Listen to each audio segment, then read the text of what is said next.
Olá, pessoal. Sou Mônica Couto e durante o período de isolamento social, devido à pandemia do coronavírus, serei sua professora de Geografia. Durante esse tempo, estudaremos sobre vários temas da geografia que contribuirão para a sua formação integral e para o seu sucesso no Exame Nacional do Ensino Médio. Na aula de hoje, vamos tratar do processo de urbanização mundial. E o que iremos tratar então? O que nós vamos estudar sobre esse processo de urbanização mundial? Nós vamos falar sobre os principais fatores que levaram à urbanização. E aí alguns fatores, eles são mais incisivos em algumas regiões, menos em outras, vamos discutir sobre isso. Vamos diferenciar o processo de urbanização em países desenvolvidos e em países subdesenvolvidos ou em desenvolvimento, e vamos reconhecer maneiras de tornar essa urbanização mais sustentável, ou seja, maneiras de pensar como a nossa cidade, construída da forma como ela foi, planejada ou não planejada, ela pode ser reestruturada e se transformar em uma cidade sustentável. Para a gente começar, então, vamos observar essas 4 imagens que trazem algumas cidades no mundo. Que cidades são essas? Então, vocês têm aí Chicago, vocês têm aí Ouro Preto, São Paulo e Bolonha. São cidades que foram formadas de maneira muito diferente, em séculos diferentes. Então, algumas delas guardam características da história. Bolonha, por exemplo, uma cidade construída 510 anos antes de Cristo. Ouro Preto, uma cidade mineira, né? Muitos de vocês podem ser moradores aí de Ouro Preto. Uma cidade que foi construída devido ao episódio das bandeiras, né? A época lá da colonização, da busca pelo ouro. Então, a gente tem cidades que foram construídas em diferentes momentos e todas são cidades que a gente pode considerar como urbanizadas. Urbanizadas por quê? Porque possuem um certo arranjo espacial, apresentam algumas características, como a aglomeração de pessoas, possuem uma estrutura espacial, uma organização espacial, com casas, com prédios, com ruas pavimentadas. Então, para a gente pensar a urbanização, a gente pensa pelo menos 2 critérios. A gente pensa essa concentração de pessoas em um determinado espaço e uma estratificação das atividades, e uma diversificação do trabalho. Então, o que é o processo de urbanização? Você deve estar aí se perguntando, que processo é esse? Como eu já adiantei, o processo de urbanização, então, passa por essa modificação que é social, mas que também é espacial, de pessoas residindo em um determinado espaço geográfico específico, mais aglomerada. Na maioria das vezes, as nossas cidades elas surgiram em função das atividades econômicas, mas a gente vai perceber que nem sempre só as atividades econômicas definiram a formação das nossas cidades, principalmente quando pensamos o surgimento das nossas cidades. E como teriam, então, surgido as nossas cidades? As cidades, para elas surgirem, a gente precisou observar pelo menos 2 fatores, esses elencados aqui no primeiro marcador. O sedentarismo e a revolução agrícola foram responsáveis pela criação dos primeiros, então, núcleos urbanos, né, que a gente pode considerar como um primórdio lá das nossas cidades. Por quê? Se antes o homem era caçador e coletor e vivia aí nessa migração, nessa itinerância, reduzia a possibilidade de alimento, ele migrava. Agora, quando ele passa a domesticar os animais e a dominar as técnicas agrícolas, ele fixa-se em uma determinada região. E é daí que a gente tem o embrião do que a gente tem hoje de urbanização. Essas cidades, né, esses embriões de cidades, aí, essas primeiras aldeias, elas foram se expandindo muito sobre a prática da agricultura. De novo, a divisão do trabalho é uma característica muito importante para a gente pensar o processo de urbanização, independente do período histórico. E essa divisão do trabalho, quer dizer, aquele homem, aquele ser humano que vivia dentro dessa cidade e pensava, por exemplo, tinha função de caçador, se essa função se reduz porque agora há a sedentarização e a domesticação de animais, essa pessoa, esse indivíduo, ele ganha uma outra função. Então, aqui a gente tem o início da diversificação na estrutura dessa organização espacial, dessa aldeia que vai dar origem às nossas cidades. Então, as primeiras cidades, para contrariar essa nossa primeira definição, que elas surgem muito em função das características econômicas, elas surgiram, como a gente sabe, no Oriente Médio, uma área onde a disponibilidade de hídrica é muito pequena. Então, se você tem um volume grande relacionado aí à seca, a população, as primeiras cidades, elas surgiram às margens de importantes rios. E aí a gente tem o Rio Tigre e o Eufrates, hoje, né, no atual país Iraque, aí, onde a população veio a se fixar, criando aí as primeiras ocupações que a gente pode considerar urbanas.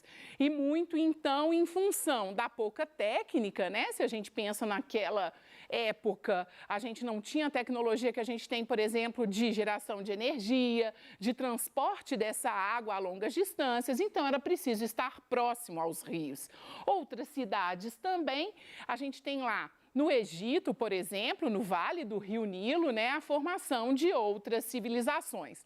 Temos também no Rio Amarelo, aqui só para dar um destaque, né, na China, atualmente hoje chamado de Yangtze, né, o Rio Amarelo, para os chineses é chamado de Yangtze, um outro lugar, um outro território onde as cidades surgiram na várzea, então, dos rios. E essas cidades, elas vão evoluindo, elas vão ganhando dimensões, e quando a gente pensa, por exemplo, no contexto do Império Romano, você tem a ampliação dessas cidades. As cidades, elas eram importantes porque elas eram o espaço onde os imperadores, eles garantiam o seu poderio militar. Então, era importante a criação de núcleos urbanos para a garantia daquelas áreas conquistadas, para naquele lugar inserir ali o seu núcleo militar e fazer com que aquele território fosse garantido como seu. Nesse contexto, a gente tem também uma maior divisão do trabalho. Essa divisão do trabalho, de novo, ela imprime essa característica da urbanização. Ou seja, surgem outras atividades que não as do setor primário. Surgem outras atividades que não só as relacionadas à agricultura e à pecuária, mas também ao comércio. Só que esse império, ele entra em decadência. E aí a gente tem uma nova conformação espacial e a gente vai pensar as cidades da Idade Média. Cidades que eram muito diferentes das cidades do Império Romano. Muitas daquelas que foram criadas durante o Império Romano, elas deixaram de existir. Houve, então, uma desarticulação da rede urbana. Eu já não tinha mais a força do Império e a força militar desse Império para garantir a relação entre essa espacialidade, as interações entre essas cidades. Então, há uma redução dessas cidades e são criados os feudos. Voltamos a uma lógica de cidade mais próxima de uma paisagem rural. Uma cidade que traz em sua essência as atividades primárias. Então, há uma redução dessa lógica de uma urbanização como a gente tem hoje. E o que ocorre, então? Mas dentro do feudalismo, a gente tem a criação dos burgos, que eram espaços fortificados que esse senhor feudal criava, porque se acontecesse alguma coisa no seu feudo, algum tipo de invasão, ele teria espaço onde recorrer. E vão ser esses burgos que vão dar ideia, vão dar início ao renascimento da urbanização, ao renascimento do urbano. Porque muitos artesãos, mercadores começaram a pedir abrigo nesses burgos e ali começaram a acontecer as trocas. A gente tem o início aí de um capitalismo comercial. Quando essas trocas elas ultrapassam as muralhas desses burgos, a gente tem aí uma retomada do processo de urbanização, que ganha evidência com a questão dos estados, da criação dos estados absolutistas, né? A questão da associação do rei com a burguesia, você vai ter então aí um renascimento do urbano. E a gente chega numa explosão, se a gente for pensar em termos de urbanização, com o processo de industrialização. Então, é a Revolução Industrial que vai trazer essa intensificação do processo de urbanização. E por que, né, que a gente sempre associa a urbanização à industrialização? Porque a criação das indústrias, a descoberta da máquina a vapor, ela faz com que a organização espacial ela se modifique. As indústrias elas começam a atrair população para suas proximidades. É preciso mão de obra, é preciso trazer para próximo o trabalhador. Então, o que a gente vai perceber? Ao mesmo tempo que essa industrialização cria uma nova conformação espacial nos centros urbanos, com a criação das indústrias, ela traz reflexos na zona rural. E o que acontece no espaço do campo, então? O campo ele é invadido pela mecanização. O avanço tecnológico substitui a mão de obra, né, braçal aí, por uma mão de obra relacionada às máquinas. Então, você tem uma repulsão do campo para a cidade, num processo que a gente conhece bem, né, e estuda muito na geografia, que é o que a gente chama de êxodo rural. Então, a mecanização, a industrialização, além de garantir uma nova conformação do espaço urbano, ela interfere nas relações no campo e faz com que essa população venha viver nas cidades, então, intensificando esse processo. E você deve estar aí se perguntando, né? Esse processo de urbanização, pensando a Revolução Industrial, a partir da Revolução Industrial, ele aconteceu da mesma forma em todos os países do mundo? A gente percebeu que não, porque a gente viu cidades diferentes, construídas em tempos e épocas diferentes.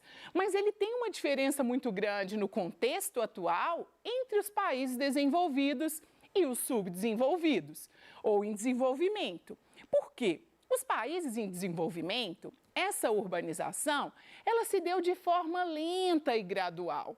Ela se deu num contexto em que as cidades não eram tão grandes, em que o volume de população no mundo não era tão significativo. Então, a gente vai ter nesse contexto cidades planejadas. Por isso que quando a gente vê em um filme, numa notícia ou mesmo tendo a possibilidade de visitar, a gente percebe que cidades, por exemplo, da Europa, têm uma organização melhor, pensando em infraestrutura, de transporte, pensando em saneamento básico. Isso se justifica, em parte, por essa possibilidade de planejamento. No caso dos países subdesenvolvidos e em desenvolvimento, a América Latina, né, Brasil, estamos inseridos nesse lugar, África e muitos países da Ásia, essa industrialização aconteceu de forma recente e fez com que um volume muito grande de pessoas chegasse nas cidades. A gente brinca que o nosso fenômeno de construção, de criação das cidades, foi um fenômeno natural. O deixa acontecer naturalmente. Ou seja, os nossos representantes não tiveram tempo de fazer um planejamento dessa cidade. O não ter tempo de fazer o planejamento dessa cidade traz problemas que a gente observa até os dias de hoje. E que problemas são esses? Um principal problema é a segregação socioespacial. Essa população nos países em desenvolvimento, como ela chegou com um volume muito grande, já não havia tantas oportunidades de emprego, nem no campo, porque ela realiza o êxodo rural, e nem na cidade, nas indústrias, porque a mecanização já chegou na indústria. A gente precisa cada vez mais de uma mão de obra qualificada. Então, o que acontece com essa população? Além dela ser segregada no espaço da cidade, e aí a gente tem um processo de criação das favelas, um processo de favelização, acontece que essa população ela incha o terceiro setor da economia. Ela vai ser uma população que vai precisar ser absorvida pela prestação de serviços e nem sempre uma prestação de serviço reconhecida com seus direitos, né? A gente vai ter, além da segregação espacial, uma questão que é de trabalho. Lembra que a cidade, ela não reflete só aglomeração e uma condição que é espacial, mas ela reflete também a cultura de uma determinada região. Então, associado a isso, a gente tem problemas de ordem mais ambientais, né? Problemas de ordem ambiental, como, por exemplo, a falta de saneamento básico, às vezes a necessidade de desapropriação de um grupo, porque aquela forma de construir aquele bairro não permite a chegada, por exemplo, do saneamento básico. Associado a isso, a gente tem problemas de transporte, a gente tem problema de poluição das mais diversas ordens, a gente tem o excesso de produção de resíduo sólido e aí esse problema todo de onde a cidade vai destinar o seu lixo. Então, são muitos os problemas gerados principalmente nas cidades relacionadas a países em desenvolvimento. Mas tem solução para isso? Existe sim solução para isso. Existe a possibilidade da gente buscar fazer com que a nossa cidade se torne uma cidade sustentável. Lembrando que sustentabilidade está amparado nesses nesse tripé aí, né, nessas três características que vocês estão observando. Então, para a gente garantir a sustentabilidade também na cidade, é preciso que a gente tenha um ambiente, um espaço ambiental correto, ou seja, um espaço que respeita essa relação sociedade-natureza, um espaço onde são preservados os recursos naturais, um espaço que se preocupa com o tratamento do esgoto. Mas não basta só isso, né? É preciso ser socialmente justo, ou seja, essa cidade precisa abrigar todas essas pessoas, dar condições de acesso à moradia, à saúde, à educação. E ele precisa ser também economicamente viável. Quais são as condições de vida que essa cidade dará para essa população? Se você quiser saber um pouco mais sobre as cidades sustentáveis, eu te indico a leitura aí do Objetivo de Desenvolvimento Sustentável número 11 aí, que a ONU fez em 2015 com os países. E aí, para a gente pensar um pouquinho como é que isso se aplica para você, estudante do segundo ano do ensino médio, eu trouxe um item do Enem. Nesse item do Enem, ele traz o seguinte enunciado, né? Embora haja dados comuns que dão unidade ao fenômeno da urbanização na África, na Ásia e na América Latina, os impactos são distintos. Isso a gente tem certeza. A urbanização ela ocorreu em todos esses continentes, mas não da mesma forma. E aí ele pergunta, o texto aponta a complexidade da urbanização. Comparando a organização socioeconômica das regiões citadas, a unidade desse fenômeno é perceptível no aspecto como é que isso gera uma unidade. O único aspecto dos listados que nos vai permitir uma unidade é o demográfico. A urbanização nesses lugares ela está relacionada à questão de aglomeração humana e ela está relacionada aos fluxos, ao êxodo rural, do campo para a cidade. Já chegando no final da nossa aula, o que a gente aprendeu então com a aula de hoje? Na aula de hoje a gente aprendeu que a urbanização é um fenômeno mundial e a gente tem nos países industrializados entre 60% e 90% da sua população vivendo nas cidades. A gente viu também que nos países capitalistas a urbanização está associada à mecanização e à industrialização. E a gente viu que a cidade não é unicamente um espaço que foi criado para atender às questões econômicas, mas é também um espaço de relação entre as pessoas, de apropriação do território. Então, eu espero que você, e tenho certeza que como você aprende fácil, né? A gente termina a nossa aula de hoje sobre urbanização. Eu te aconselho fazer anotações do que ficou guardado aí, né, nesse curto tempo que a gente discutiu. E até breve, até a próxima aula.